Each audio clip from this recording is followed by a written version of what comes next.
जय श्रीमन नारायण। आज हम सुनेंगे कामदा एकादशी की पौराणिक कथा। हिंदू शास्त्रों के अनुसार एकादशी का व्रत रखने से भगवान विष्णु अपने भक्तों से प्रसन्न होकर उन्हें मनोवांछित फल प्रदान करते हैं। चैत्र शुक्ल पक्ष की एकादशी को कामदा एकादशी के रूप में जाना जाता है।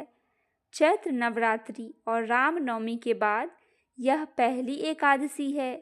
पूरे साल में 24 एकादशी पड़ती है, जिसमें से एक कामदा एकादशी है। ये व्रत इस साल 2025 में 8 अप्रैल दिन मंगलवार को रखा जाएगा। इस व्रत का बहुत महत्व है। यह व्रत करने से सभी प्रकार के पापों से मुक्ति मिल जाती है। भगवान विष्णु के भक्तों को यह व्रत जरूर ही करना चाहिए। इसे करने से मनुष्य भगवान विष्णु के धाम बैकुंठ को प्राप्त करते हैं। जो लोग इस व्रत को रखते हैं उन्हें कामदा एकादशी की कथा भी अवश्य ही पढ़नी चाहिए या फिर सुनना चाहिए। आइए सुनते हैं कामदा एकादशी की पौराणिक कथा। धर्मराज युधिष्ठिर कहने लगे कि हे भगवान, मैं आपको कोटि कोटि नमस्कार करता हूँ। अब आप कृपा करके चैत्र शुक्ल एकादशी का महात्म्य कहिए। तब श्री कृष्ण जी कहने लगे कि हे धर्मराज, यही प्रश्न एक समय राजा दिलीप ने गुरु वशिष्ठ जी से किया था।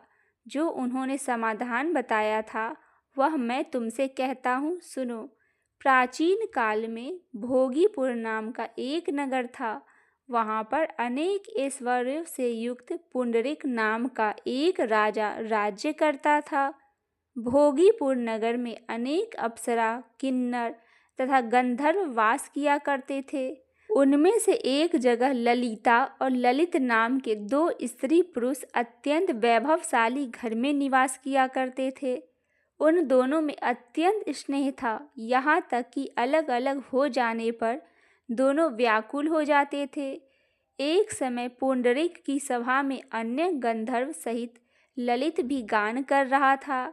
गाते गाते उसको अपनी प्रिय पत्नी ललिता का ध्यान आ गया और उसका स्वर भंग होने के कारण गाने का स्वरूप बिगड़ गया। ललित के मन के भाव जानकर काक्रोट नामक नाग ने पद भंग होने के कारण राजा से कह दिया। तब पुंडरीक ने क्रोधपूर्वक कहा कि तू मेरे सामने गाता हुआ अपने स्त्री का स्मरण कर रहा है, अतः तू कच्चा मांस और मनुष्य को खाने वाला राक्षस बनकर अपने किए कर्म का फल भोगो। पुंडरीक के श्राप से ललित उसी क्षण महाकाय विशाल राक्षस हो गया। उसका मुख अत्यंत भयंकर, नेत्र सूर्य चंद्रमा की तरह प्रदीप तथा मुख से अग्नि निकलने लगी। उसकी नाक पर्वत की कंदरा के समान विशाल हो गई और गर्दन पर्वत के समान लगने लगी। सिर के बाल पर्वतों खड़े वृक्षों के समान लगने लगे तथा भुजाएं अत्यंत लंबी हो गई। कुल मिलाकर उसका शरीर 8 योजन के विस्तार में हो गया। इस प्रकार राक्षस होकर वह अनेक प्रकार के दुख भोगने लगा। जब उसकी प्रियतमा ललिता को यह वृत्तांत मालूम हुआ तो उसे अत्यंत खेद हुआ और वह अपने पति के उद्धार का यत्न सोचने लगी। वह राक्षस अनेक प्रकार के घोर दुख सहता हुआ घने वनों में रहने लगा। उसकी स्त्री उसके पीछे पीछे जाती और विलाप करती रहती। एक बार ललिता अपने पति के पीछे पीछे घूमती घूमती विंध्याचल पर्वत पर पहुंच गई और जहाँ पर श्रृंगी ऋषि का आश्रम था। ललिता शीघ्र ही श्रृंगी ऋषि के आश्रम में गई और वहाँ जाकर विनीत भाव से प्रार्थना करने लगी।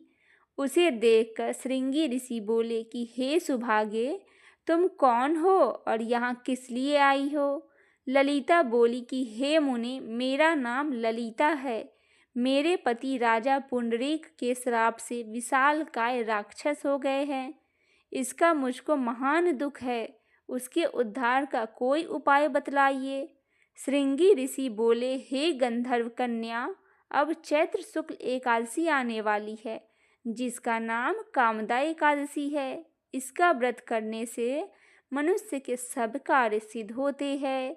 यदि तू कामदा एकादशी का व्रत कर उसके पुण्य का फल अपने पति को दे दे तो वह शीघ्र ही राक्षस योनि से मुक्त हो जाएगा और राजा का श्राप भी अश्वमय शांत हो जाएगा।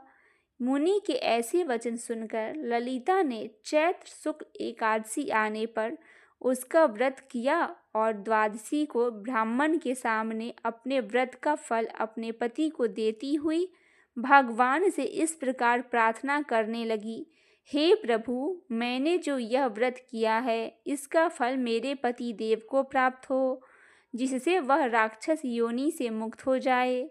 एकादशी का फल देते ही उसका पति राक्षस योनि से मुक्त होकर अपने पुराने स्वरूप को प्राप्त हुआ। फिर अनेक सुंदर वस्त्राभूषण से युक्त होकर ललिता के साथ विहार करने लगा। उसके पश्चात वे दोनों विमान में बैठकर स्वर्ग लोक चले गए। वशिष्ठ मुनि कहने लगे कि हे राजन, इस व्रत को विधि पूर्वक करने से समस्त पाप नाश हो जाते हैं तथा राक्षस आदि की यानी भी छूट जाती है। संसार में इसके बराबर कोई और दूसरा व्रत नहीं है। इसकी कथा पढ़ने या सुनने से वाजपेयी यज्ञ का फल प्राप्त होता है। बोलिए भगवान लक्ष्मी नारायण भगवान की जय।